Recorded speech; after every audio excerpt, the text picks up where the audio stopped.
Rivals, you know what I mean? You get fined, Hubs will take the money for you. Questions. We'll start with Bob. Coach, just when you went back and looked at the film, what did you like about Nico? What did you see that was definitely kind of markedly improved, I guess? I thought it was really good, decision-making eyes. Did some good things, controlling the run game too that, a lot of people don't see, and made plays as well. There's some really special plays by him during the course of the game, and continued to compete extremely hard, played it independent, and just continuing to grow as a player. Really good performance. Coach, on Tuesday night, the first playoff rankings come out. Obviously, there's been a lot of speculation. Now it's a little bit different because somebody's name's by a number. How do you manage that with your team? How much do you talk about it? What's the plan to kind of deal with that stuff the next few weeks? Yeah, playoff rankings at this point don't matter. You don't have control over it. What you have control over is your preparation and how you play, and ultimately that determines where you're at or where you're not at. And for this football team, understanding that we got to continue to grow and get better and control those things that we're in control of, and this team's got to continue to get better. So it will be out on Tuesday night. Man, you remember what the first rankings were last year?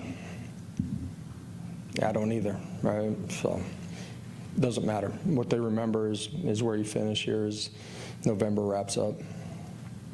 Wes.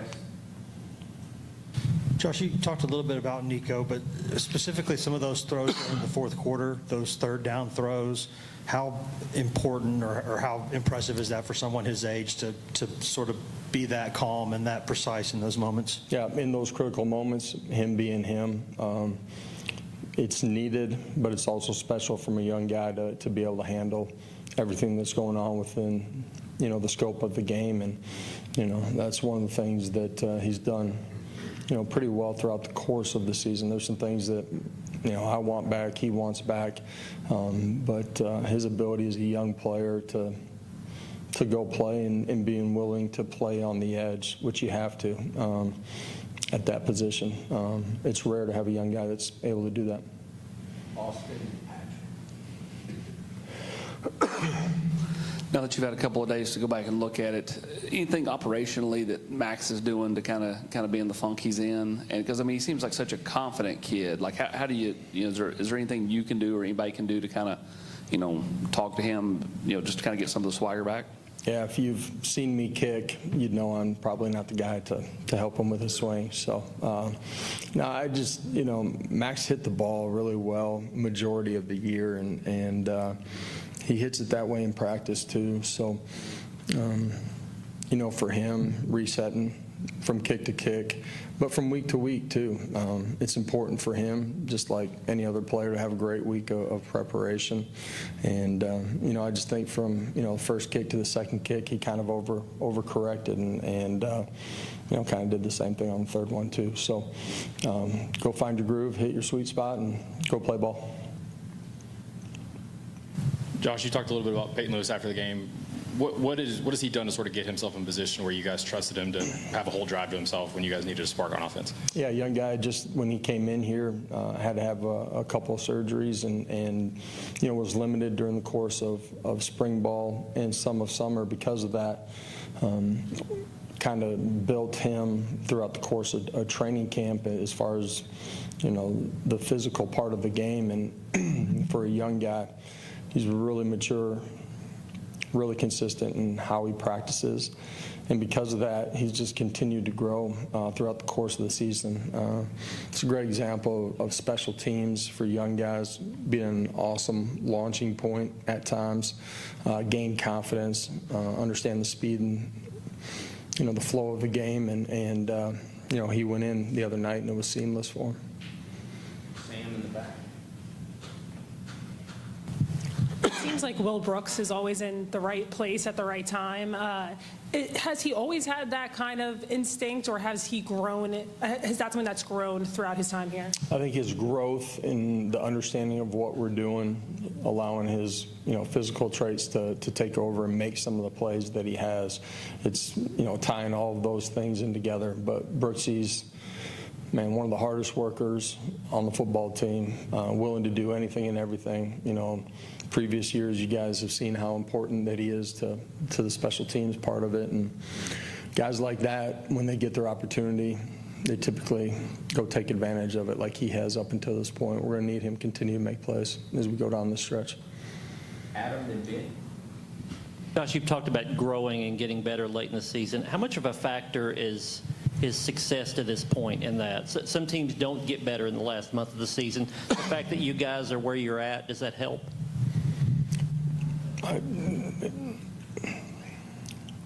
It helps if our guys approach it the right way, and that can happen through any circumstance that you're facing. It comes down to your mental makeup, your competitive nature, and understanding that there's an opponent on Saturdays, but the real measuring stick is you're competing against yourself and helping our football team be their best. Josh, what did you see on the touchdown from Nico to Kittelman there? Both kind of talked about improvising on that play. Was that part of the progression, the play design there? What did you see from them? Yeah, players making plays. It's a great job by Nico, big-time play, understanding all the bodies where they're at, having the physical traits to be able to make that throw, and then Kitzelman being on the same page and making a play. Eric. What have you seen from the Mississippi State young quarterback last couple of weeks since he's been running the show? Yeah, I just think he continues to get better in what they're doing. Young player that is continuing to get better, but got a good future in front of them. And they have some dynamic playmakers out on the outside, and he's done a good job decision making and continuing to become more and more accurate and decisive with the football. He's playing really well. Paige. The Kentucky defense seemed to have been able to take advantage a little bit in the run game against the defense. What all are you maybe focusing on to tighten up when you get ready for Mississippi State? I'm going to ask you to repeat the first part of the question. I'm sorry, I missed it. Kentucky seemed to be able to run the ball well on the defense. What are you all tightening up getting ready for State? Yep, it takes all 11. You got to have gap integrity. We got out of gaps a couple of times, and that creates the explosive plays that you saw from them. So it comes down to communication, everybody being tied in together. Patrick and Brent. Josh, how unique is this game going to be for you facing Jeff, having had him on your staff before and known him for a while? And can you kind of detail your guys' relationship and how you've seen him kind of grow since you guys were together at UCF? Yeah, I've known Jeff for a long time, dating all the way back to Oklahoma when he was still a student there, and great respect for him, his staff. It's not just Jeff that I know a bunch of their guys, and good people, good coaches, and doing a good job down there. So it'll be unique in that, I've sat in the staff room with those guys before. How maddening for you are the first halves and offensively, and is there anything at this point? Me? Yeah. Come on. I saw the TV copy. Is there anything that you can do at this point in time to change it up, or is it just, you just got to play cleaner football and that's it? Well, we do have to play cleaner football. I told the guys today, don't focus on what the result in the first half you want. We want to start fast, obviously, but focus on, the details of your job, and that comes every day. And our practices, our meetings, walk through, all of it being tied in together. And, we want to start a lot faster than we have here the last few weeks. So we're capable of it. You got to take advantage of things and do the simple things at a high level, in particular down in the red zone where, we've had to kick too many field goals the last few weeks. We've had turnovers. We've gotten behind the chains, things that we control, and got to be better. Have you ever had an offense like this? Man, no. This is it's been a unique run here in the first half for sure. We'll finish with Eric. Kind of touched on it there, but what makes the red zone so difficult offensively and defensively? It's just down there near the goal line. Everything gets tighter down there, right? And so self-inflicted wounds always hurt you, right? But they hurt you even more down there because, the windows are tighter if you're throwing the football. The bodies are tighter in the run game. We got to execute at a higher level. And that's not third down, but it's third down too. It's first and second down too. So if